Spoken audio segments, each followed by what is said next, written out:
Hey guys, my name is Haley, and today we're going to be filming my, what month was it? September wrap up, in which I honestly think I'm going to rapid fire them as much as possible because I read 16 books, and I don't want this video to be 40 minutes long because the last one took forever to export. So let's get right on into it. So I'm not even going to lie to you, some of these books feel like I read them like 2 or 3 months ago, and I don't know if it's just because I binged a bunch of them at once in the beginning of the month, but I looked at the list and I was like, did I read that this month? What? So there's a few of those. So the first book I read in the month of September was Brainworms. I'm going to buy a physical copy of this. I thought this was so fun. I gave it 4.5 stars. I'll start with that.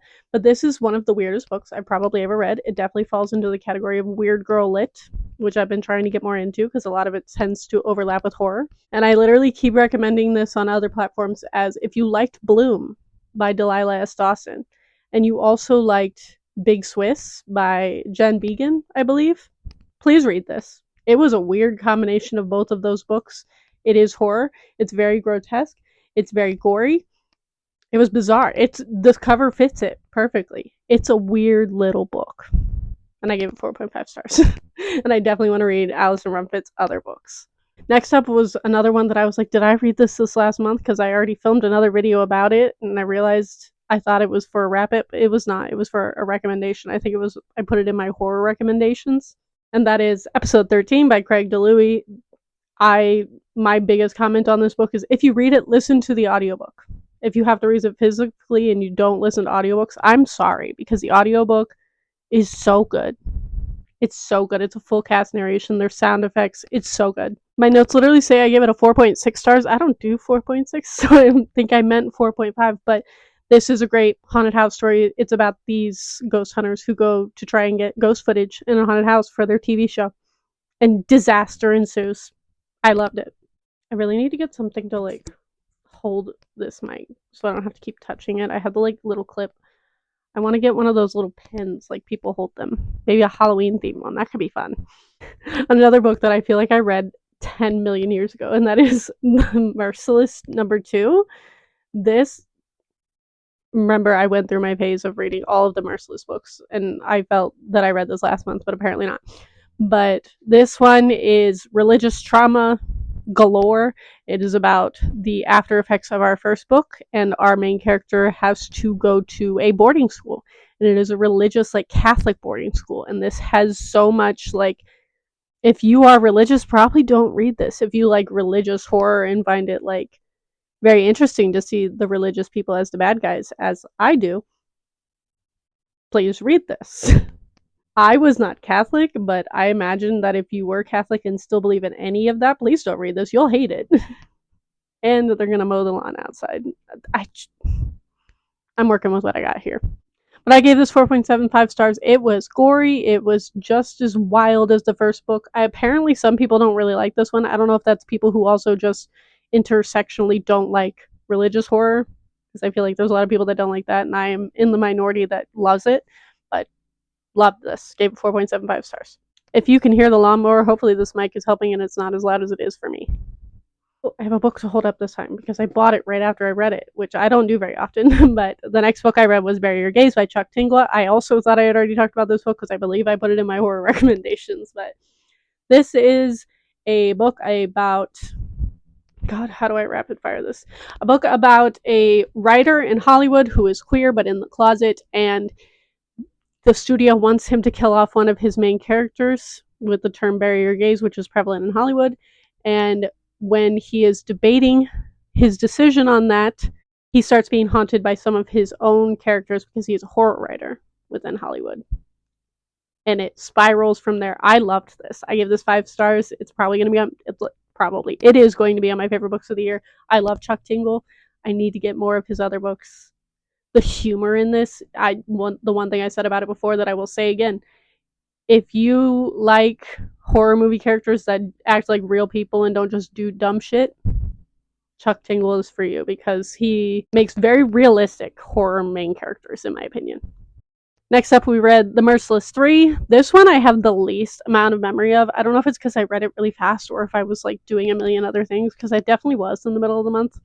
it could be my own fault. I know this one is a rewind to one of the main girls from the first two books. It is not the same character as the first two, so I guess you could read this technically as a standalone.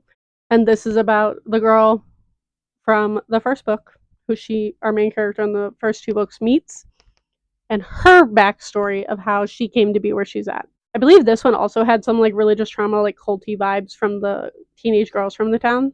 I definitely remember that part of it, but I enjoyed this. I gave it 4 stars. I really like the series, and I still need to read the 4th one. Next up, we have The Haunting of Bryn Wilder. This is by Wendy Webb.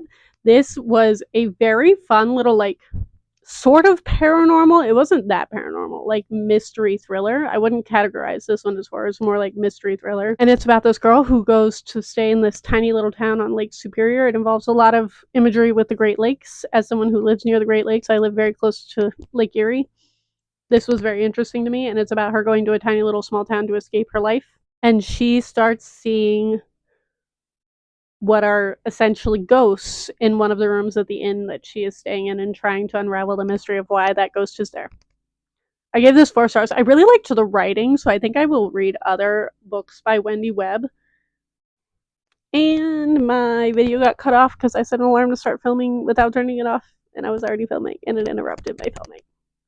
Anyways, I think I will read other books by Wendy Webb in the future, because I did really enjoy the writing style of this. But this is, if you are not into the spooky, scary shit, I think this is a great thriller for you. It is paranormal, but it's not scary, in my opinion. Next up, I read a little mystery, like cozy. I believe this is categorized as a cozy mystery. I picked it up in a little free library. There were like 3 of them in Mass Market in a little free library, and I realized it was a local author, and she was from very close by, so I figured I would try it out. I really hope you can hear that lawnmower, because it's very loud. Debating whether or not I should pause the video and check. I might. Hold on. Okay, the mic actually helps. So I think we're good to keep filming. If you can't hear the lawnmower and I'm just crazy, pretend you can. I don't know.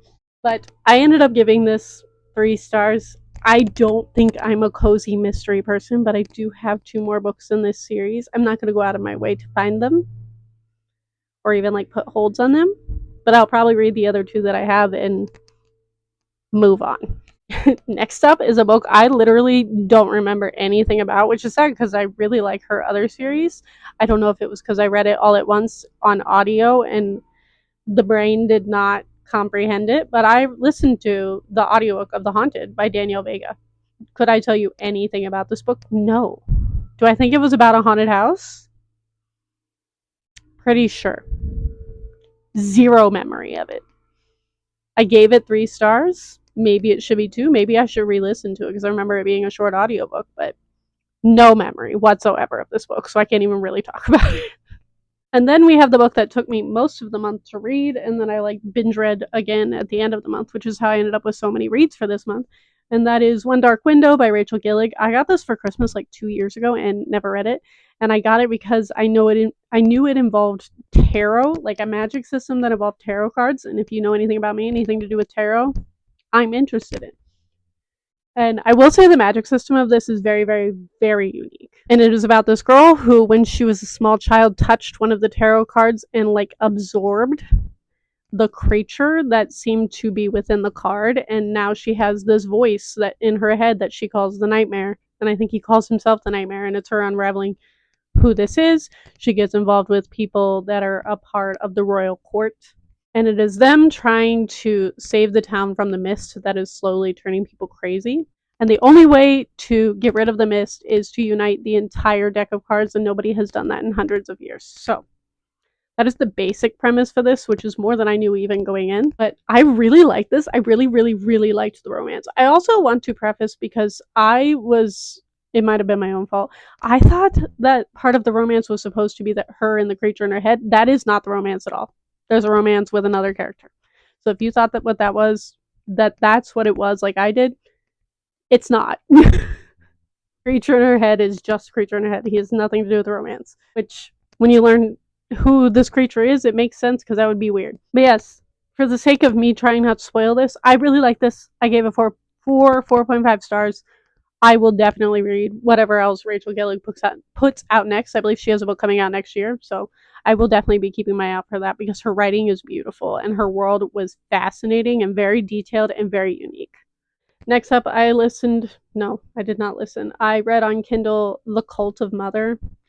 This was a little book I got on like a free book stuff your Kindle day type thing. I usually pick up a lot of horror, like cheap horror on those sort of days.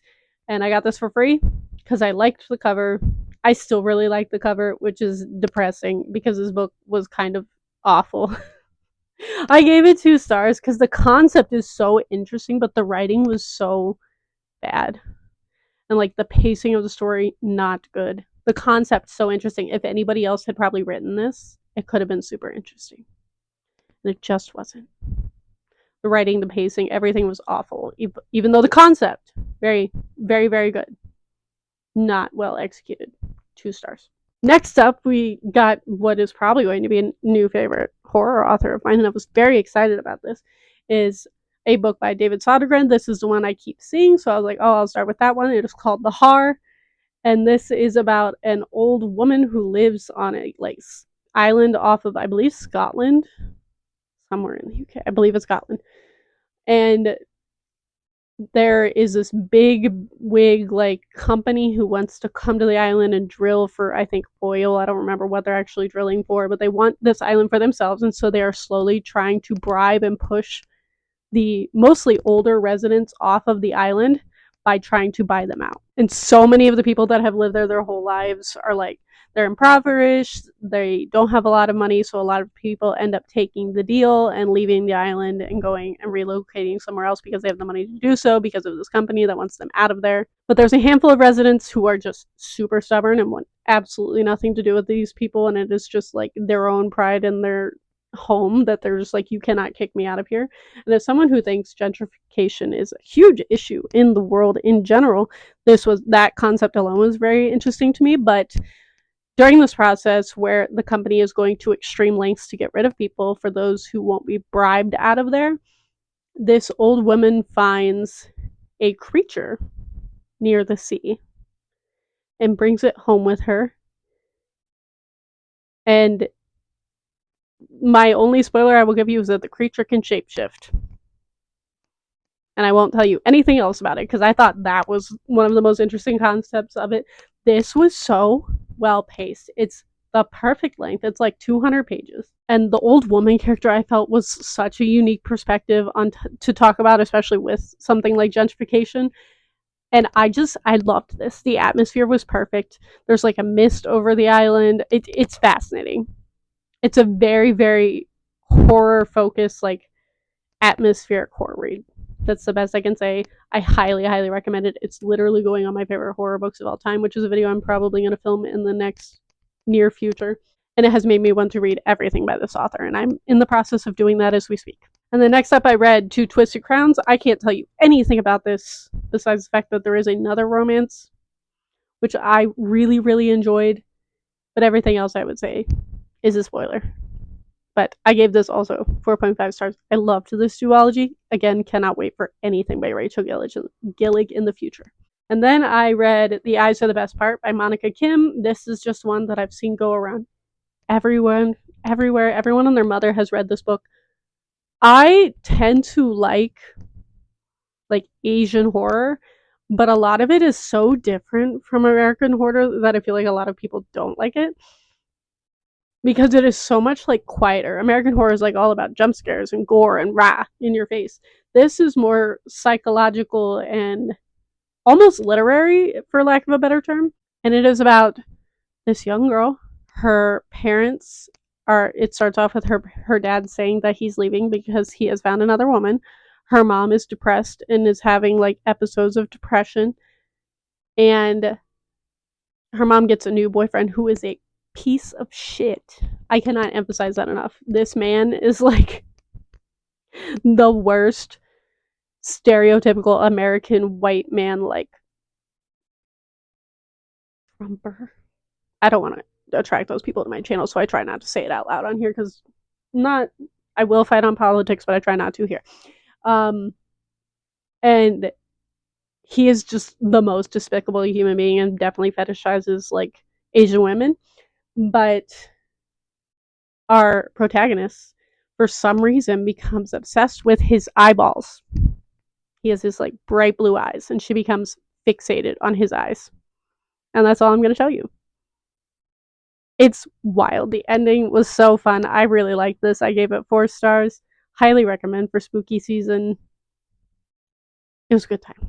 And the next up I read Slewfoot. This is the book of Brahms that I've always wanted to read. The only one of his I have read was The Child Thief, which I read literally like 10 years ago almost at this point. I feel like. And I, at the time, didn't like it very much. I think I might like it more now as someone who has read a lot more like diverse horror. But this is the story about a girl in a small town. This is very religious focused, which is probably also why I really, really liked it. Very religious, tiny little town run by the church. Very culty church. And it's about this girl who, her husband passes away very early on in the book, and she is fighting with the minister and like the leaders of the town about whether or not she should be able to run his farm on her own, because that was not a thing that women did during the time. I believe it's set in the 1800s. And she manages to convince them to let her run this farm against many people's will who are constantly trying to mess with her to get this done. And she finds a creature within a tree that wants to help her with the farm and wants to be friends with her, and the creature cannot remember who or what they are. And I'm going to leave you with that. But this does, I will say, delve into witchcraft, hence the cover. I need to buy this book because I loved it so much. I gave this 5 stars. And it is the perfect amount of like religious trauma, religious horror, folk horror, tiny little small cult town. Like this is everything I love in horror. So it's not that big of a surprise that I gave it 5 stars.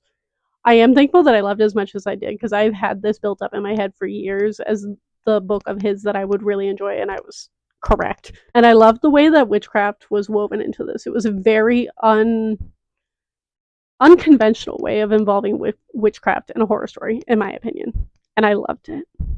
5 stars. Again, gonna be on my favorite books of the year list. Next up was a weird little book, and this is another one by David Sodergren, and that was Rotten Tommy. This is a little horror novella about, it's about lost media. This woman finds these videotapes, like VHS tapes, buried in her wall while they are trying to do renovations on the house. She's in a very unhappy marriage. It's like she also has been recently diagnosed with autism, which is a big conversation in this. And she starts to watch these videotapes, and weird shit starts happening around her. If you like lost media, please watch this. It's another thing that is one of my favorites. If you grew up in the 90s with a bunch of cartoons and definitely knew there were some horror cartoons that we all grew up with back then that are the reason so many of us like horror now, because we should not have been watching that when we were like 6 years old, watch this. I will say the ending of this was not my favorite thing in the world, so I did give it 4.5 stars instead of 5. But other than that, this was great. It was very well paced. It's super gory. Loved it. Definitely recommend for spooky season. And then last, arguably might be one of my favorite. I have like 3 5 stars. I don't know which one is my favorite. One of my favorite books that I read recently, and I just finished it a couple days ago, so I'm very much on the high of it. So we'll see how I feel in like a month.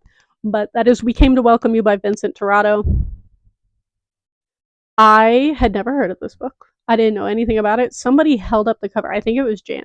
Held up the cover, and I was like, I need to read that. But my library hold was a million years long, and I was like, oh no, I'm never going to get to this in time. I didn't even know if I was going to get to it in October. And then suddenly, my library hold came in, and I literally dropped everything I was doing and read it right there.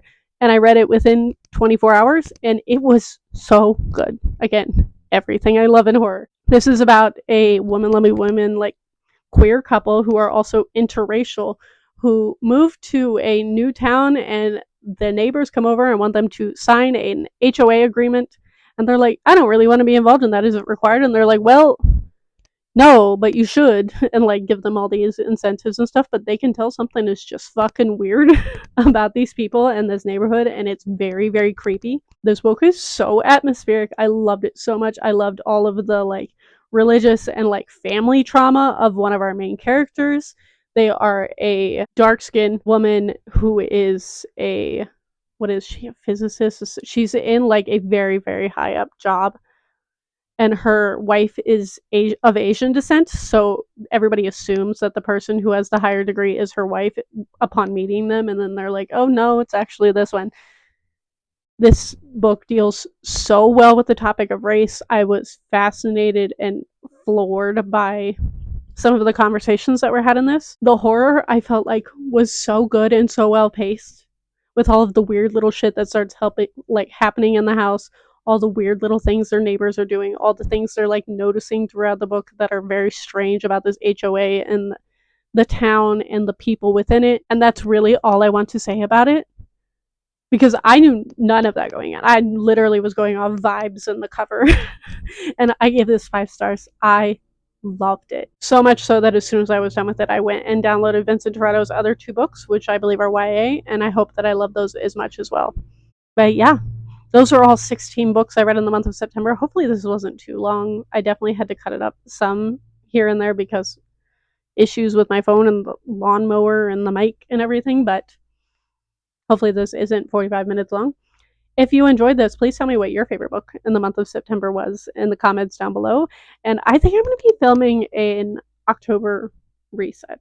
Do you guys like reset vlogs? I watch people do them all the time, and I was like, I can't do that because a lot of them are focused on like journaling, and I don't journal.